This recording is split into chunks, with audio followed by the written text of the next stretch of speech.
सुप्रभात दोस्तों, welcome to S2 classes, Subra Saraswati classes. तो आज की क्लास में बहुत ही इंपॉर्टेंट टॉपिक लेकर आए हैं जो 3 नंबर या 5 नंबर में पूछा जा सकता है। आपने एक चैप्टर पढ़ा है क्लास 10th में, उसके अंदर एक चैप्टर पढ़ा है जिसका नाम है मेटल एंड नॉन मेटल्स।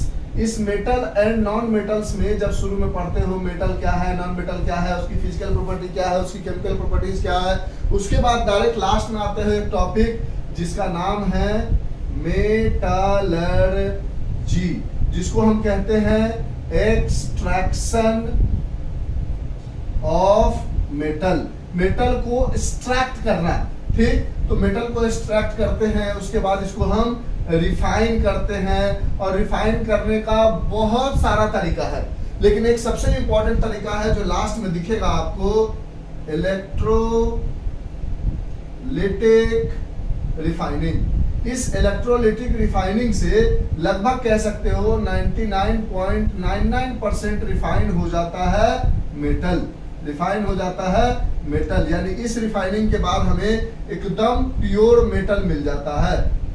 99.99999999% कोई भी चीज नहीं होता है दुनिया में, इसलिए 100% नहीं लिखा।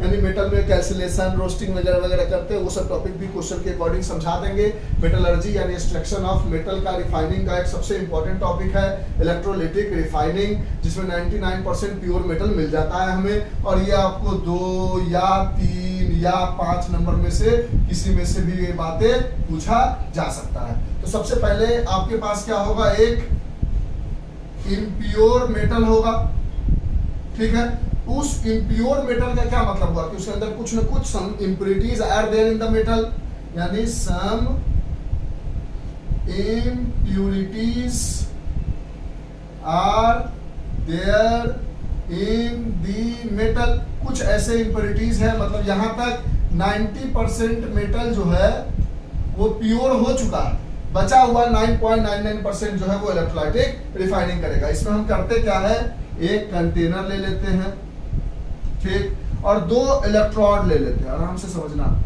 अब मान लो आपके बुक में जो समझाया गया है इलेक्ट्रोलाइटिक रिफाइनिंग, जहां पर इम्प्योर मेटल लिया गया है कॉपर। क्या लिया गया है?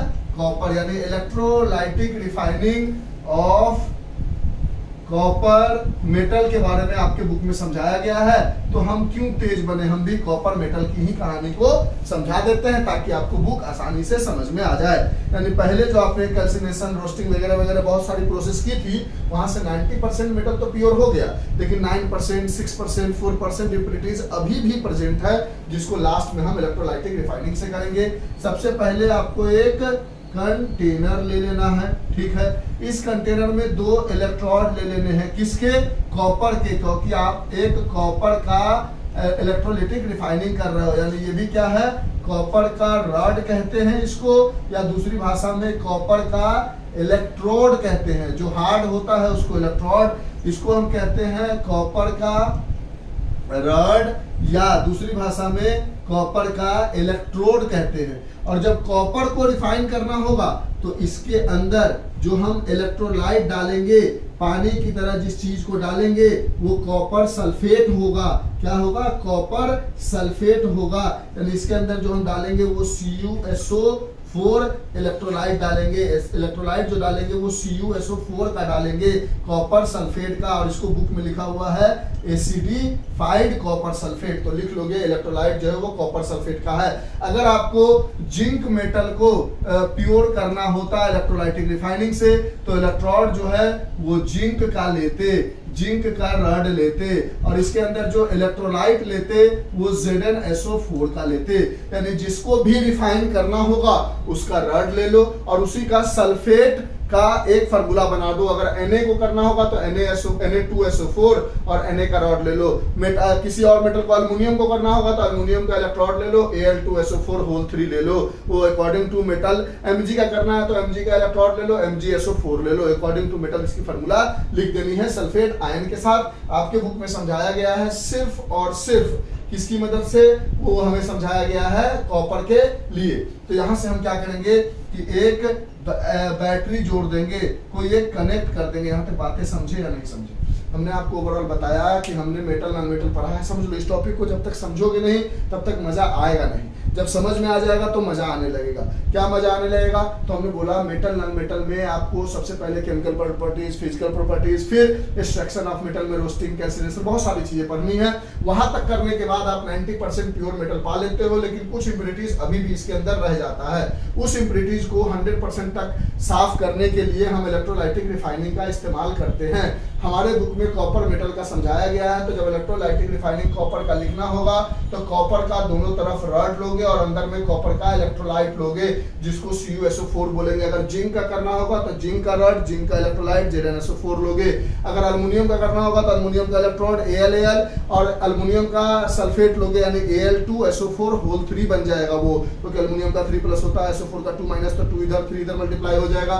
अगर मैग्नीशियम का करना होगा तो मैग्नीशियम का रॉड इधर लोगे और इलेक्ट्रोलाइट में MgSO4 लोगे। ये सारी कहानी समझ में आई। कॉपर पे हम कहानी को समझा देते हैं। यहाँ तक जितनी बातें लिखनी है आप लिख लो, हम आगे की कहानी को बताते हैं। लिख लिया आपने?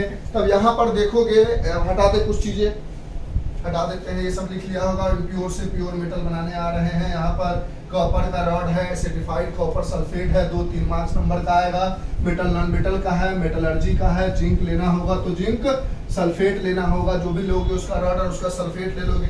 अब यहाँ पे बैटरी है, बैटरी के होने की वजह से ये पॉजिटिव टर्मिनल इधर है बैटरी का, तो ये पॉजिटिव हो गया।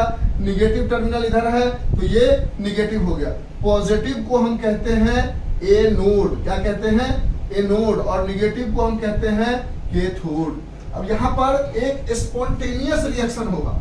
क्या होगा? स्पॉन्टेनियस रिएक्शन होगा। नहीं समझ में आएगा तो एक बार पूरा ओरली बोल के भी समझाएंगे, इसलिए घबराने की बिल्कुल जरूरत नहीं है। हमने बोला यहाँ पर एक स्पॉन्टेनियस रिएक्शन होगा।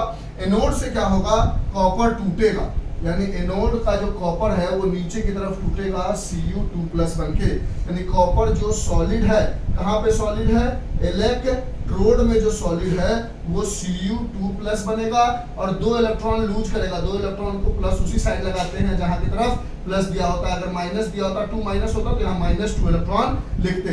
तो 2 इलेक्ट्रॉन टूटता जाएगा और ये जो 2 इलेक्ट्रॉन टूटेगा, इसको जो कैथोड है वो अपनी तरफ प्यार से बुला लेगा।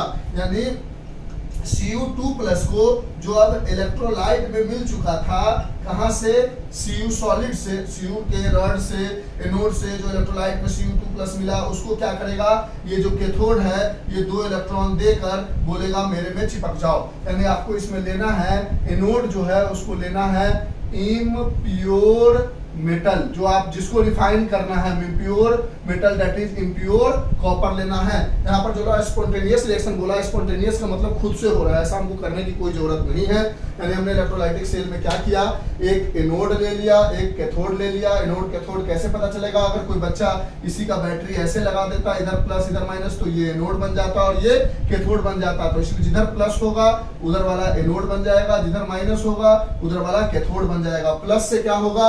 Cu2 टूट कर Cu2+ बनेगा और उस Cu2+ को जो माइनस वाला कैथोड है वो अपनी तरफ चिपकाता चला जाएगा। एनोड हमको हमेशा क्या लेना है? इम्प्योर मेटल, जिसको रिफाइन करना है। और मार्केट में जाके हमें कैथोड एक बनाना है, जो मार्केट से लेके हम प्योर मेटल लेके आएंगे।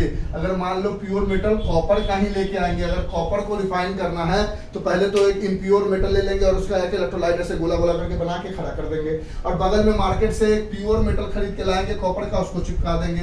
धीरे धीरे क्या होगा? इम्प्योर मेटल में से कॉपर टूट कर इस पर चिपकता चला जाएगा। यानी धीरे धीरे आफ्टर सम टाइम क्या होगा कि एनोड पर से जो कॉपर है वो धीरे धीरे थिन होने लगेगा और कैथोड पर जो कॉपर है वो धीरे धीरे थिक होने लगेगा, क्योंकि ये टूट कर पानी में गिर रहा है और ये इसको ले रहा है। तो ये धीरे धीरे पतला होने लगेगा और ये धीरे धीरे मोटा होने लगेगा। करंट इलेक्ट्रिसिटी में पढ़ा है आपने कि पॉजिटिव से नेगेटिव की तरफ करंट जाता है और इलेक्ट्रॉन किधर से किधर जाएगा? इधर से इधर की तरफ जाएगा, नेगेटिव से पॉजिटिव की तरफ। आगे अगर आप बात करोगे तो कुछ इंप्योरिटीज होगा। कैसा होगा? कुछ इंप्योरिटीज होगा। जो कॉपर टूटेगा एनोड पर से जो कॉपर टूटेगा उसके अंदर कुछ इंप्योरिटीज होगा।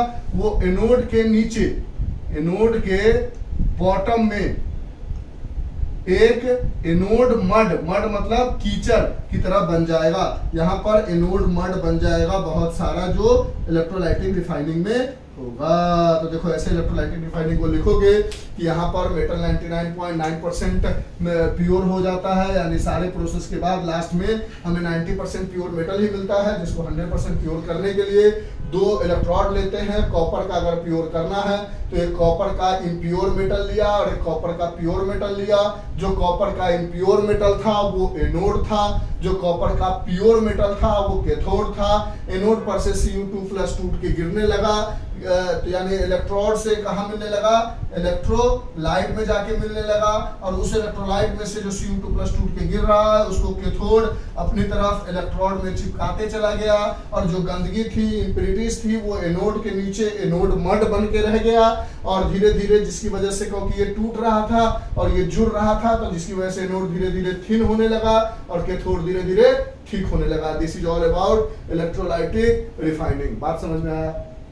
और इसमें हम कौन कौन से मेटल को कर सकते हैं, तो जिंक को कर सकते हैं, एल्युमिनियम को कर सकते हैं, सिल्वर को कर सकते हैं, कॉपर को कर सकते हैं, मैग्नीशियम को कर सकते हैं, निकल को कर सकते हैं, एक्सेट्रा। ये सारी चीजें हो गई। आपको लाइन बनाना होगा तो लाइन बना लोगे कि impure metal is at anode, pure metal is at cathode, anode became thin after some time, cathode became thick after some time. The electrolytic cell, electrolyte is CuSO4 as the rod is copper.